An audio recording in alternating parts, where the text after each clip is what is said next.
As Professor Chooch mentioned earlier, many of you guys probably don't want to be here. You're counting down the next hour and a half so you can go to lunch, or you're waiting for the fall quarter to end so you can go to your next class. However, for him, this was not an option. He was born and raised in Pretoria, South Africa, and he lived there all the way until the age of 17. At the age of 12, he created a video game, which allowed him to get the funds to be able to go to Queen's University in Canada at the age of 17. A year later, he transferred to University of Pennsylvania, where he would receive his physics and economics degree, and then he would later go to Stanford University to get his PhD in physics.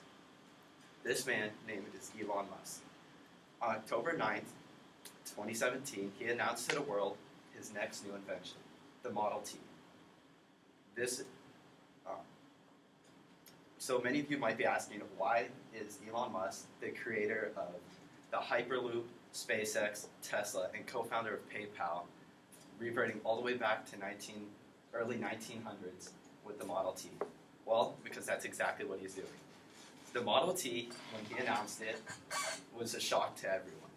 This is going to be Tesla's first ever gas-powered car. Now, that's a shock for not only us, but for everyone that's ever followed Elon Musk. However, many are jumping on the hype train of this new naturally aspirated gas-powered vehicle that's going to be capable of 31 highway miles per gallon and seats 5 people. Urban Outfitters just announced that they are going to purchase 400,000 of these Model Ts when they get released in 2022. They jump in on the trend that's what the millennials want. The millennials no longer want the electric-powered cars. They are going back to the trends of the olden days with gas-powered and gas-powered vehicles. However, it was not just the Urban Outfitters that were jumping on this train. There was many private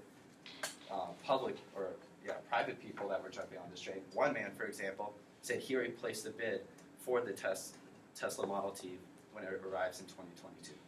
Now, some of you may be asking, what about China and Europe when they set those rules in place that are going to ban the use of gas-powered cars in their countries? So what Elon Musk then put out, that even if legislation does get passed before 2022, outlawing gas-powered vehicles within the United States, he will not refund their money. Elon Musk is quoted as saying that this was the next change for Tesla. He does not think it was a step backwards. He thinks it's going to be a step forward because it's going to he's giving the people what they want, and it's going to allow them to eventually push into the Hyperloop and force that upon them whether they like it or not. When I first heard about the Tesla Model T, I was excited. I'm all about the gas-powered car and the trends of gasoline and blood and grease that come with it. However, this was also a huge disappointment. For me, Tesla and Elon Musk represented an immortal God that roamed the earth and spewed out his philosophical ideas.